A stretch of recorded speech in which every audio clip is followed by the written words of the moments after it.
couple of SPTs just going to leave her phone right here. Okay. Yeah, as long as.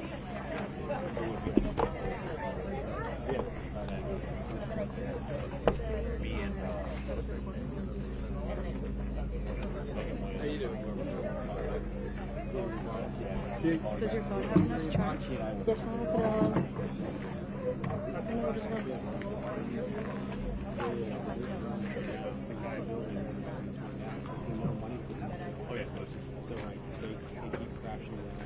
Should I already set it in there? Oh, you can set it in there. Is that a good time? Okay, I didn't know if it's right. It might be a little. You might have a little early, but 10 minutes worth of nothing, but that's all right. At least I'm out of the way. Yeah, totally. Okay, thanks. Sure. Probably don't put it in the sun. I know. Yeah, it might overheat. What'd you do? You put I just put it on the side. Okay. I don't know if you got a little. Maybe you can come over. Oh, yeah, is that okay? Yeah, right here. Okay, cool.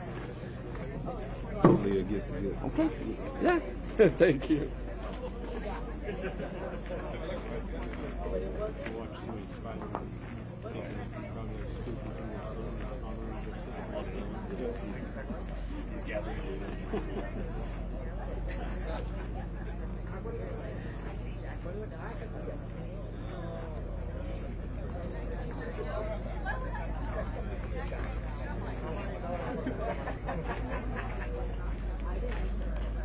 So pretty much everything's in here. So like I said, mine's is here first. So once I finish mine, I'll just leave it, and then your bada bing, bada bing, bada bing. And then I think you guys have your statements with you? Yeah, I do. Yep, so it's just us. You want me to hold it? You can, or your choice. If not, it's just going to be sitting here.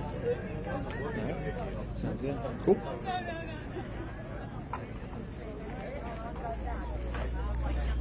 We'll get started in about 3 minutes at 11:20.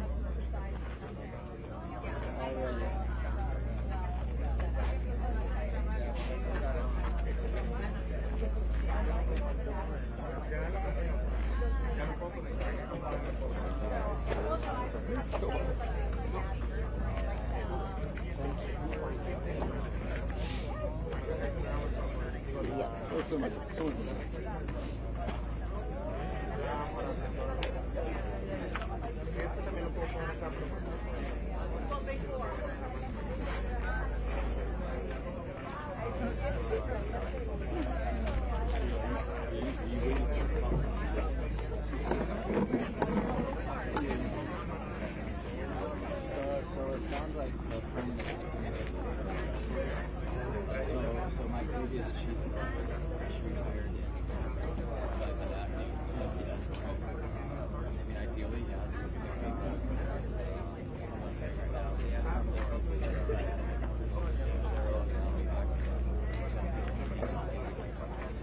Does that mean shooting? Okay, gotcha.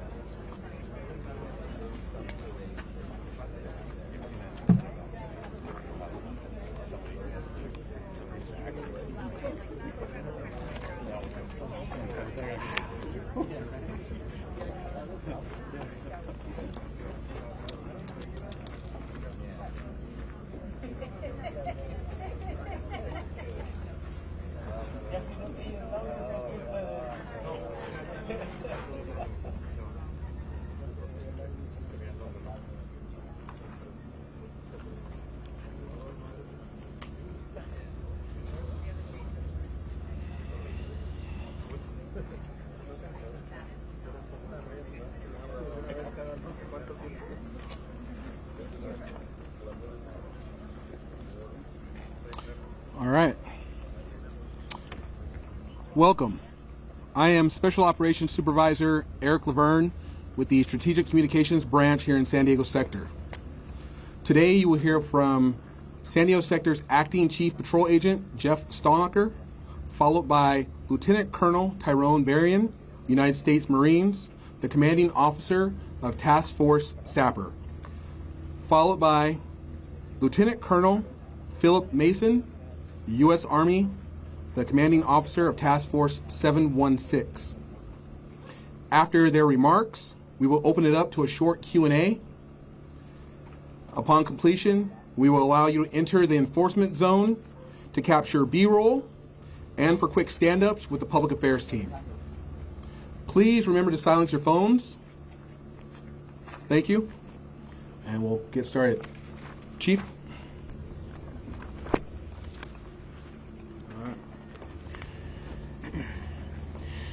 Good morning. Thank you for coming down to the border today and allowing us to take a moment to highlight a truly astonishing collaborative effort between the United States Border Patrol and the Department of Defense. First off, I want to thank our Department of Defense partners for their assistance here in San Diego sector. They have worked tirelessly around the clock since January in support of our mission to secure the border. What we see here behind us today is the result of a true whole-of-government effort. From the Marines laying down miles of concertina wire along the border infrastructure, to the soldiers manning our scope trucks and remote video surveillance cameras 24/7. This is an all-hands-on-deck type situation, and everyone has risen to the challenge. While we continue to see people attempt to illegally enter the country between the ports of entry, the addition of the concertina wire has significantly slowed down illegal entries where deployed, providing the border infrastructure system with yet another layer alongside the current barriers, stadium lighting, and technology. I would be remiss if I did not also mention the increased support with prosecutions from our local United States Attorney's Office. They have accepted over 1,000 criminal cases this fiscal year alone. I must also mention the support by the government of Mexico. Their continued efforts to create a safe, secure, and prosperous border have directly benefited us here in San Diego. As you all know, last fiscal year was a record-setting year for our sector. Though our sector accounts for just 3% of the total southwest border, we ended the year with over 324,000 apprehensions.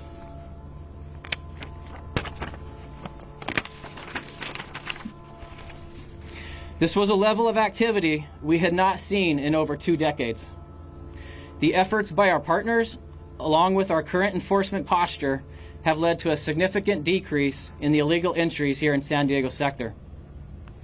Almost halfway through the current fiscal year, we have apprehended just over 43,000 illegal aliens. That is over a 70% decrease from the same time last year.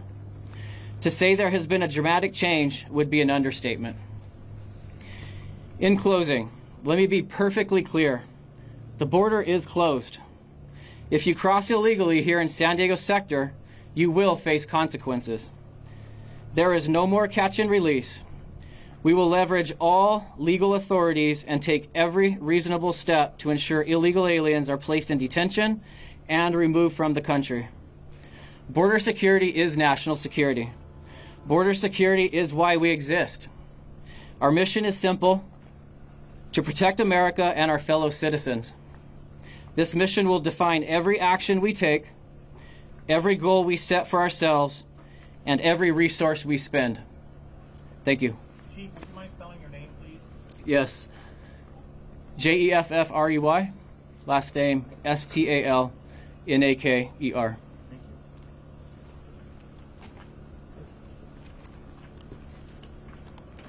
Thank you, Chief. Now you'll hear from Lieutenant Colonel Tyrone Berrien.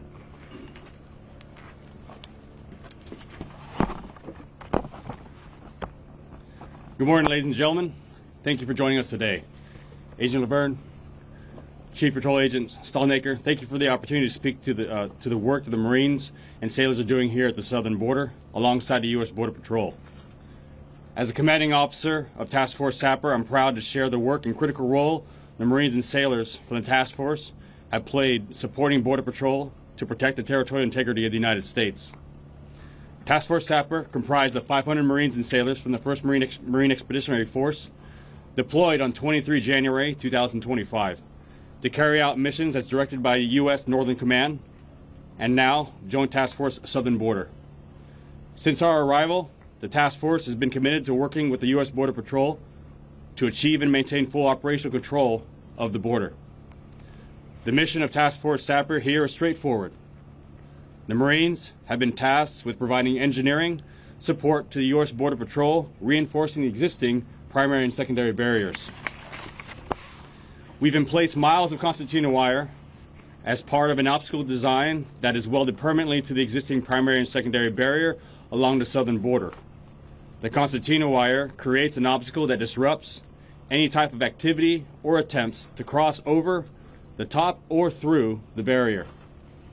We've worked in coordination with U.S. Border Patrol to create the obstacle design that's effective with deterring or slowing down illegal entry, ensuring the U.S. Border Patrol agents had the ability to respond in real time.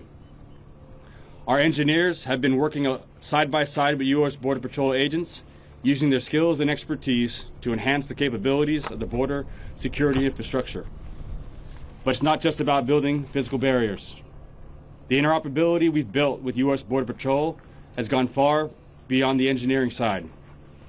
What you see behind us today is the result of that partnership. Every effort, every decision made has been to enable the U.S. Border Patrol in protecting and maintaining the territorial integrity of the United States.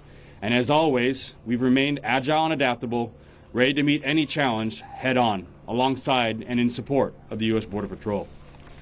To the Marines and sailors from Task Force Sapper that have worked tirelessly to accomplish the mission, I am proud of all of your work. You have consistently demonstrated professionalism in your craft. Know that your efforts play a big role in protecting the territorial integrity of the United States. The task force will continue to work alongside U.S. Border Patrol to carry out the mission as directed by the U.S. Northern Command and the JTF, Joint Task Force Southern Border. Thank you, and set for Fidelis. Yes, my last name is B-A-R-R-I-O-N. And the task force name, can you clarify spelling? Task Force Southern Border, or mine, Sapper, is S-A-P-P-E-R. Thank you, sir. Yep.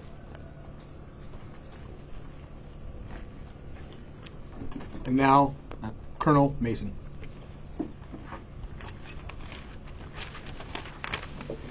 Good morning. I'm Lieutenant Colonel Philip Mason, Task Force 716 Commander. I appreciate the opportunity to speak with you today about our partnership with U.S. Border Patrol. As Chief Patrol Agent Stallnacker mentioned, the interoperability between Task Force 716 and our Border Patrol partners has been instrumental in rapidly building our capacity to assist in securing the nation's southern border. Securing the border remains a top priority for the Department of Defense and our task force, along with Task Force Griffin. Since January 25th, the soldiers of my task force have been conducting surveillance and monitoring operations in direct support of U.S. Border Patrol in the maritime and land domain. Every day, our soldiers work tirelessly to detect and report illegal crossings and enabling a swift response from our Border Patrol counterparts. These efforts directly contribute to Border Patrol's ability to maintain a secure and effective operational presence and demonstrates the strength of interagency cooperation. By providing these capabilities, DoD personnel are able to enable Border Patrol agents to focus on frontline enforcement, filling critical gaps that previously posed vulnerabilities to our border security. Together, we are committed to adapting to an evolving security landscape and responding to emerging threats. The soldiers of Task Force 716 stand ready to protect the territorial integrity of the United States and assist the Department of Homeland Security in achieving full operational control of the southern border. This mission will define every action we take, every goal we set, and every resource we dedicate. Because protecting America is not just our duty, it is our purpose. Overall, I continue to be impressed with the soldiers of my task force and the integration and the efforts of U.S. Border Patrol to increase our proficiency in this area, along with the great work that they are doing every day to defend our country and secure our borders. Thank you.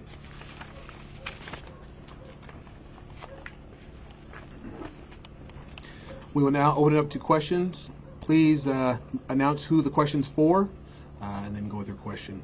Chief Stallnacker. Chief, good morning. Steve Gregory, Los Angeles. Two things. How many miles of concertina wire have been dispersed, and how would you characterize this relationship with DoD? Is this unprecedented for the Border Patrol, or is this unusual in any way?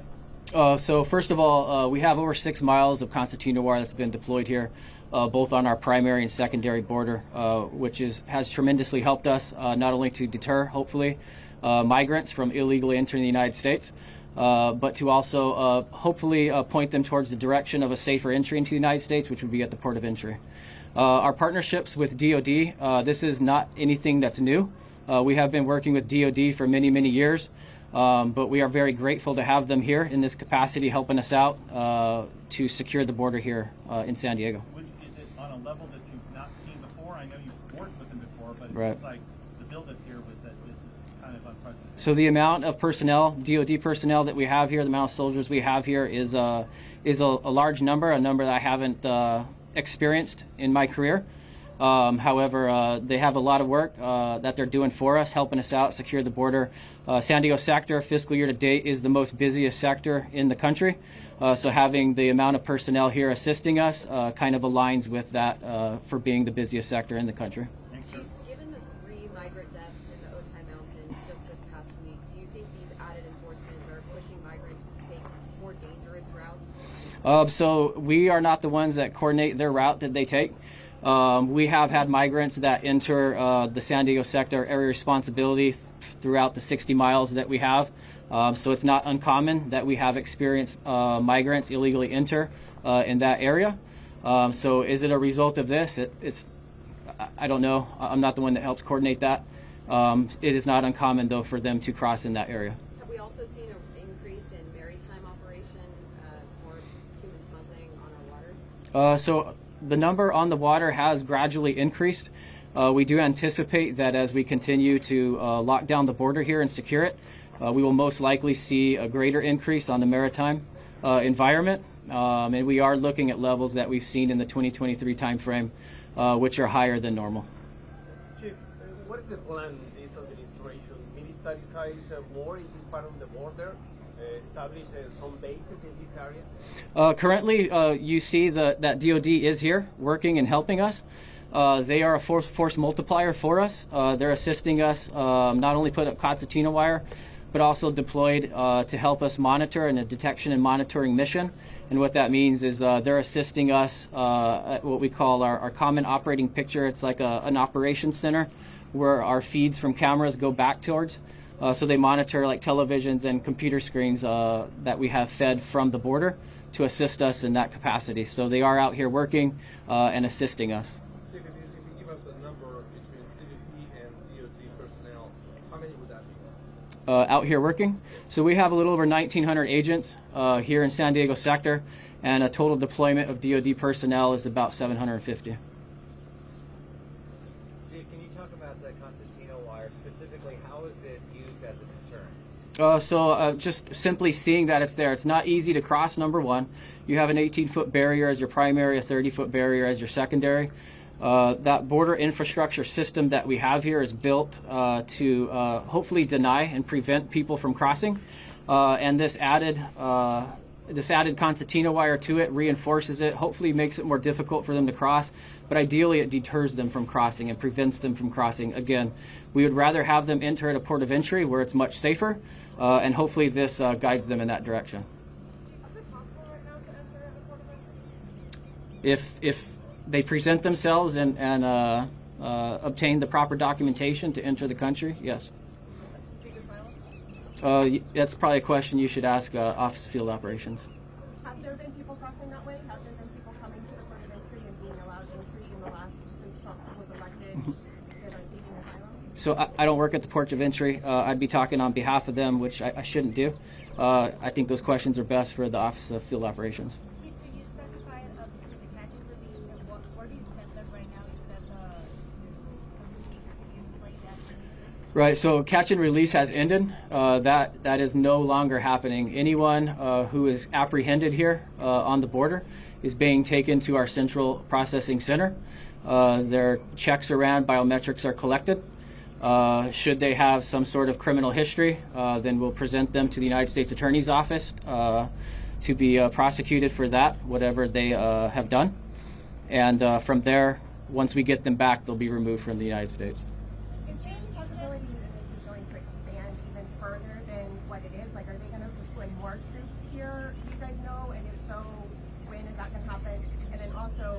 Are you guys very limited in what you're able to do or how you're able to engage, just doing the backup work, putting up the concertina wire and monitoring videos, or could you actually if something happened, if there was people trying to breach the border, could the military engage with them? So I would prefer the military to answer that. If anyone's going to breach the border in your area. Like a large group.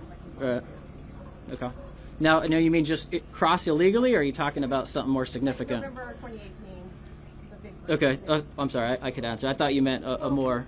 I'd like to hear both. Okay. So at this point, it's our job to apprehend the individuals that come across. Right now, I believe their mission is just to detect and monitor if someone comes across. So they would call us, inform us that someone has crossed, and then we would respond and handle that situation. Hi. Chief, question Oh, about that. yes, for a second. You mentioned before that for those that are coming in the country illegally, there will be consequences. Can you further explain what those consequences will be? Yes, so entering the country, obviously, it is illegal between the ports of entry. So there have been laws established for many, many, many years that if you enter the country illegally, you will be removed, or if you enter and you have criminal history, there's a different process for that. Again, we would notify the United States Attorney and see if they would accept a prosecution for something that they've done. For example, that they have something that they may have done would be have done something unfortunately to children or to women, and they've been caught and have served time previously for that, and then they re-enter, or they're deported and re-enter, so they would be processed accordingly with us. Again, presented to the United States Attorney's Office, and then the judge would determine whether to convict, and if they're convicted, they would seek jail time, and then after that, we would remove them from the United States.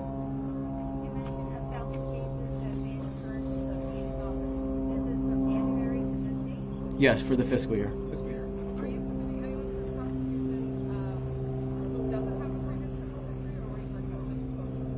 So anyone that would be prosecuted would have most likely have a prior history. What would be the amount of time that a person that doesn't have criminal charges tries to enter the United States? How many hours or days does it take to get like that? So if with no history like that, you're looking at approximately 3 to 5 days. The Trump administration has been talking about a military installment in the buffer zone in New Mexico. Is there any chances that that might be implemented here in the southwestern border? I'm not aware of anything happening here. Can you provide some specific examples since the wire has gone up, whether or not people have attempted to either dismantle the wire or try to cross? Yes, there have been cases already where individuals have tried or have cut the C wire, and we have already provided maintenance on that to fix it. Yes. How often does that happen? I don't have a time frame of how often that happens. What's the cost of this? I don't have a cost associated. I'm not sure how much concertina wire runs. Chief, the P8 aerial observations are happening in pretty regular frequency now along Texas, Arizona. Are you using that same sort of technology here, that aerial surveillance? What kind of aerial surveillance? That P8 jet out of I think Davis-Monthan and Omaha.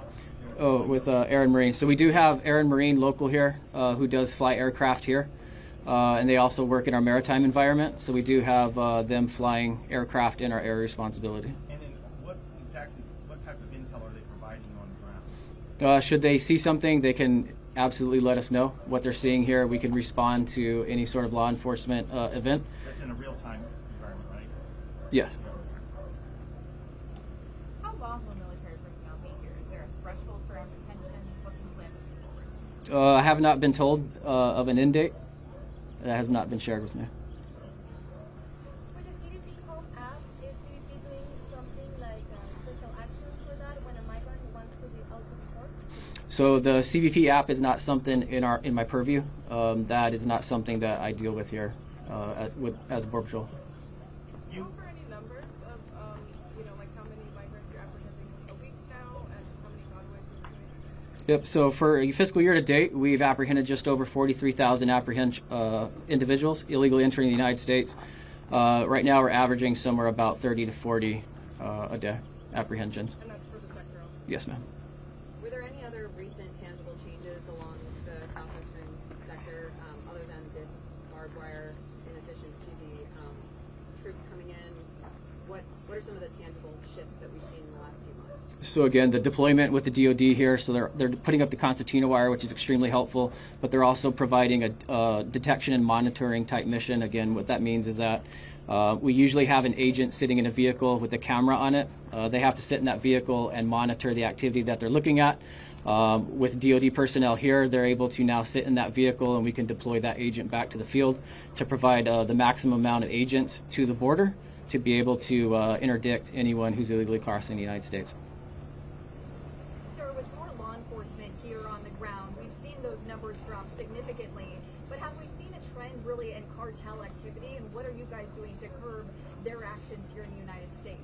Yeah, so the numbers have dropped. That's the activity that we see here as Border Patrol. The numbers that were coming across last year were drastically higher. We had just over 324,000 apprehensions here in San Diego, and now that number fiscal year to date has dropped to just over 43,000 apprehensions. Again, that's about a 70% decrease in what we're seeing here, and that's the impact that either we've had or something has changed on the south side that I'm not aware of. However, yes, having more agents out here is going to give us the greatest opportunity to be able to detect illegal entries here and keep America safe. Have we seen the cartel's business strategy, though, adjust accordingly to the efforts we're seeing here? Other than the decrease in the amount of migrants coming over, I'm not aware of anything else. Can you answer my question about whether they're going to expand or have more deployed? Because when they first announced it, they said more troops were coming, right? And that hasn't happened yet. Is it going to happen if the numbers stay low, or? You would have to ask JTF Southern Border that as far as future troop deployments. What is the difference between now and then for the collaboration between Mexican authorities then and now? What's the question again? The collaboration with Mexican authorities, could you explain what is Yeah, so we have a very, very good relationship with our Southside partners. We have our agents going south a few times a week in order to have face-to-face conversations with them, share information with them, let them know kind of what's happening, where we could use their deployments to assist us. We also conduct mirror patrols with them, and what that is us driving on the north side of the border wall and them driving on the south side and kind of patrolling the border together in order to identify any illegal activity going on in that area. So the partnerships with them are really, really good. What do you call them, mirror patrols? Yes, ma'am. Chief, can you tell us a little bit about the second deployment of the U.S. destroyer that will be joining the U.S. Bravely? I'm not aware of any information regarding that, sir. Chief, out of the 30 to 40 a day that you're apprehending, about how many of those have criminal histories in the United States? I don't have an average. It all depends on who's crossing. There's not an average per se of X amount of criminals crossing, but we have over 1,000 fiscal year to date. Can you provide any insight into any sort of apprehensions or operations against vigilante groups, those that particularly prey on migrants trying to cross the border? Have you seen an increase in any sort of arrests of those types of people? No, ma'am. Chief, it was announced that several temporary processing facilities were going to close along the border. Is that the case here in San Diego? Yes, ma'am. We just shut down our central processing center just a few days ago. Was that an OPEC effort? Near Pogo. You mentioned 30 to 40 a day now. How does that compare to a year ago a day? Yes, ma'am. A year ago, we were seeing somewhere between about 1,200 to 1,400 illegal entries every day. Can you explain the numbers about how that, from what I've read, has decreased towards the end of the year of last year? What's your question again? You said what is about 1,400 a day comparatively to today to last year. What about in the fall? What was that number at? So it has slowly decreased since the fall time frame, but not to the numbers that we're seeing today. We're still seeing a few hundred in the fall last year, and now we're seeing a significant difference right now. Sorry, you said you just shut down the central processing center in San Diego, so where are the apprehended migrants taken? Good question. So at each station we have 5 Border Patrol stations here on the border. We have 2 up north on Highway, one on Highway 15, one on I-5. So we have processing centers in our Border Patrol stations as well. The reason why we had the central processing center previously was just due to the amount of illegal aliens that were crossing into the United States. That flow was more than we could handle at the Border Patrol stations. So therefore, we leased the soft side facility or the central processing center in order to be able to handle that amount of illegal aliens. So So both.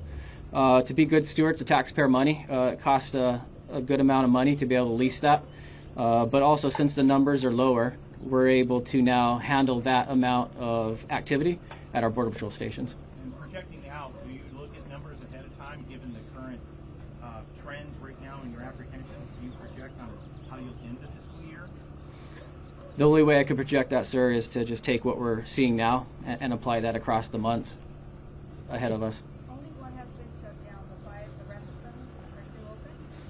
I'm unaware of what other sectors or what state the other sectors are in right now.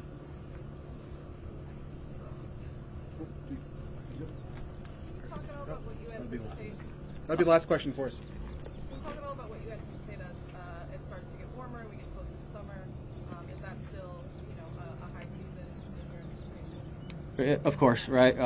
As it gets warmer, it's difficult for individuals to walk through the desert. A lot of these illegal aliens don't travel with enough water or food to make it through. So yes, it's a huge concern. And it will always be a concern as the weather gets warmer, just as it's a concern now. Last week when we had freezing temperatures out in the East Desert, up in the mountains, when we had the weather that blew in.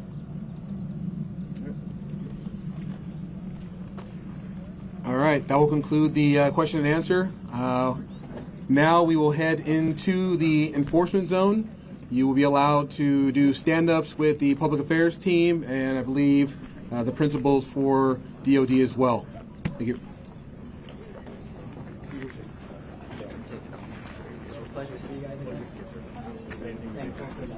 He's taking off.